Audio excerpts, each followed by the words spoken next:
Today we're going to be discussing the topic of the fantastic monsters of Antarctica. For most people, the only indigenous creatures of the mysterious icy continent are the funny and harmless penguins, but we're not talking about them today.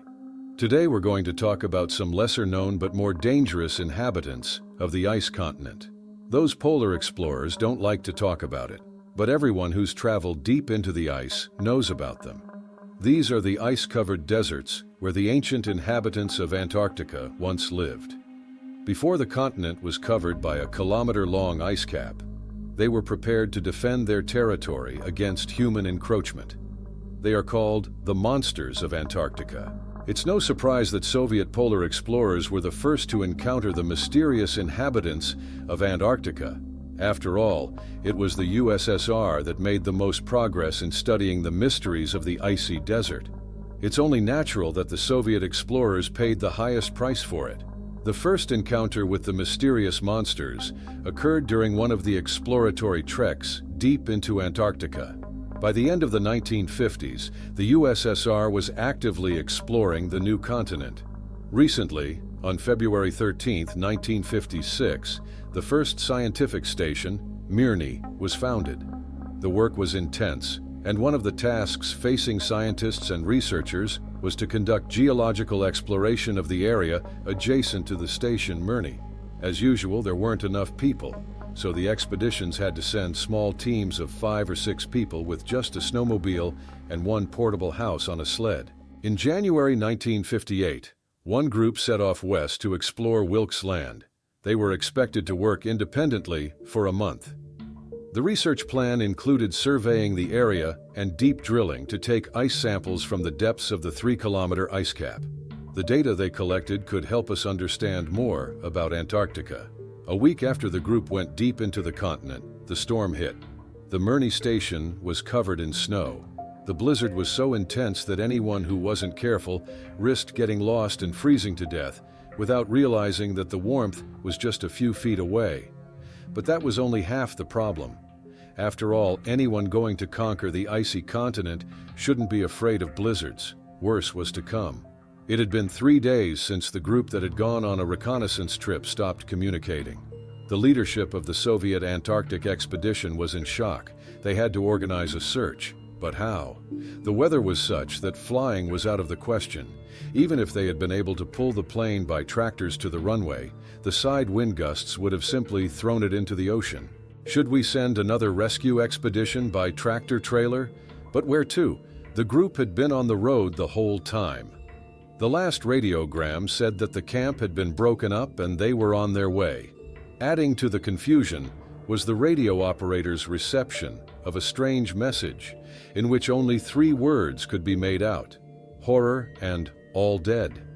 Judging by the handwriting, it was definitely the radio operator of the missing group, but no one could make sense of what he was saying.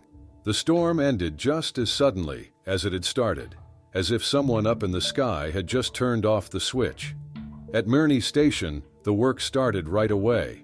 Pilots and technicians were getting the plane ready to take off, and in an hour, the plane was in the air. Long, boring hours of waiting went by. The plane was circling back and forth along the route the group was supposed to have taken. The pilots tried to see if they could spot the tractor and people in the snow. They were lucky because they saw something black on the horizon, almost at the limit of visibility on the crystal-clear white snow. When the plane got closer, the pilots saw a terrible picture. In the middle of the crater, a charred tractor-trailer was sticking out of the melted snow. Nearby was some shapeless heap of charred wood and mangled metal. It looked like a housing unit. There were 4 bodies lying around, side by side. From the way they were curled up in the snow, in unnaturally frozen poses, it was clear that they were all dead. At the noise of the engine, 2 men came out of the cab of the tractor and waved to the pilots. They were the only survivors. After returning to the station, those who were lucky enough to survive told about what had happened to them. However, the conversation was completely confidential, and the station master was the only listener. The other polar explorers were told that there had been an accident. It was a short circuit, and the fire spread to the fuel tanks. In the end, 4 died and 2 survived. The true picture of what happened only became known many years later when the secrecy was lifted. Here's how the events unfolded. On the fourth day of the expedition, there was perfect weather for the work. The wind died down, and the thermometer showed -22 degrees Fahrenheit. It was practically a resort for these parts. The group quickly put together the drilling rig, started it up, and the iron drill began drilling through the centuries-old ice with a crunch. The work was going on quietly when one of the polar explorers noticed a strange glow out of the corner of his eye. He turned around and saw that a large, luminous, round ball hovered over one of the previously drilled holes. He shouted about it to the others, who quickly retreated to the sides. No one knew what it was. The ball looked like ball lightning, but everyone knows that lightning doesn't form out of the blue, especially not on bare snow.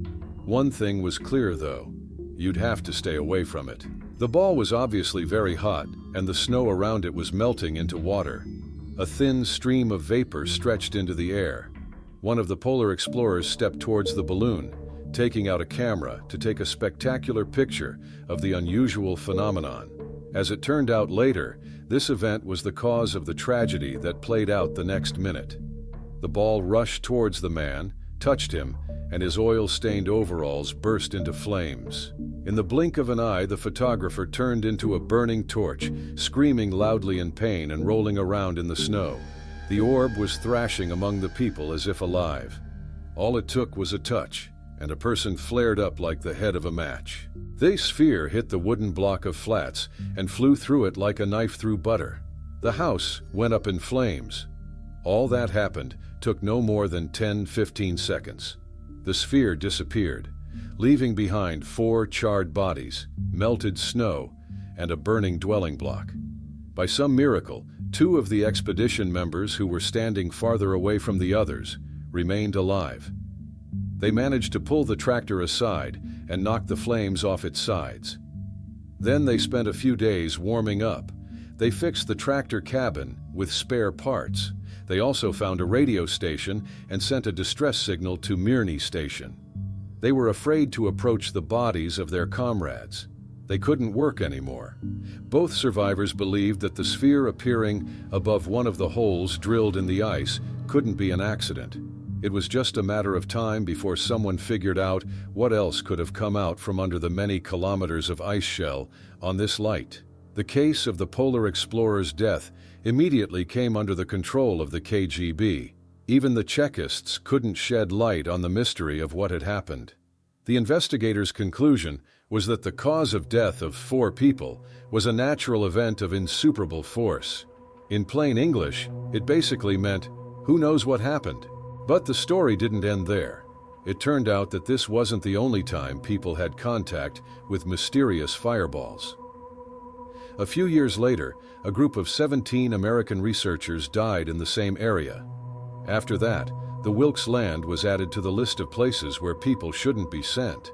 There weren't any official bans, but everyone tried to avoid the area.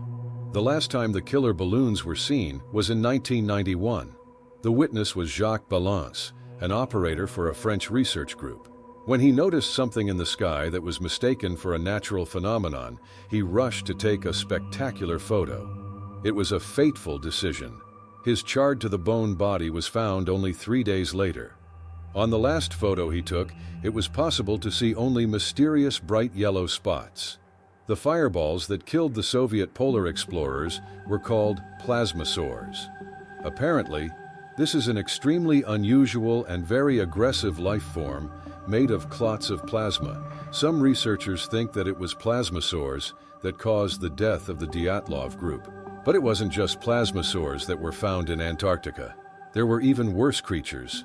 One such inhabitant of the icy continent were monsters, the Gorvitz monsters. They were named after the polar explorer Isaac Gorvitz. Horvitz, who came face to face with one of these monsters, had the experience in the summer of 1960 when he was a member of a land expedition exploring a region deep in the Queen Maud land. The expedition was moving slowly into the interior of the continent, making frequent stops for scientific observations. During one of the stops, magnetologist Stoppard was missing. The footprints left by the scientist led to an unusually deep crack. Far below on the cliff, barely visible in the semi-darkness, was a badly damaged figure of a man. Gorvitz volunteered to go down and help the unfortunate man. Being held by the ropes, he descended deeper and deeper into the darkness of the unknown. Finally, he reached the icy cliff, but Stoppard's body was gone. Isaac found only his fur glove and frozen bloodstains on the snow. The scientist was also struck by the distinctive rat-like footprints. The rat was about the size of a wolf, judging by the tracks. Gorvitz wasn't afraid and followed the tracks of the unknown creature. At first, the chain of footprints went along the cliff, then jumped to the almost sheer wall of the cleft and disappeared into the darkness. Meanwhile, the weather got worse, with snow and wind making it impossible to search for the missing man. The expedition had to return to the base, and then the rescue operation had to be canceled because that year's winter was severe. You have to remember that in the southern hemisphere, winter falls in the summer months. The thermometer read -94 degrees Fahrenheit. The cold winds made the weather intolerable. Only the understory came out, and only for a very short time. On July 6th, Art Short and Kenneth Miller left without returning. But only on the third day, when the wind died down, it was possible to go out in search of them. The bodies of the missing scientists were found 1.5 miles from the station. What was left of those bodies was a bloody mess. To people's horror, not a single bone was left. Something had eaten only the bones, leaving the rest a frozen mass.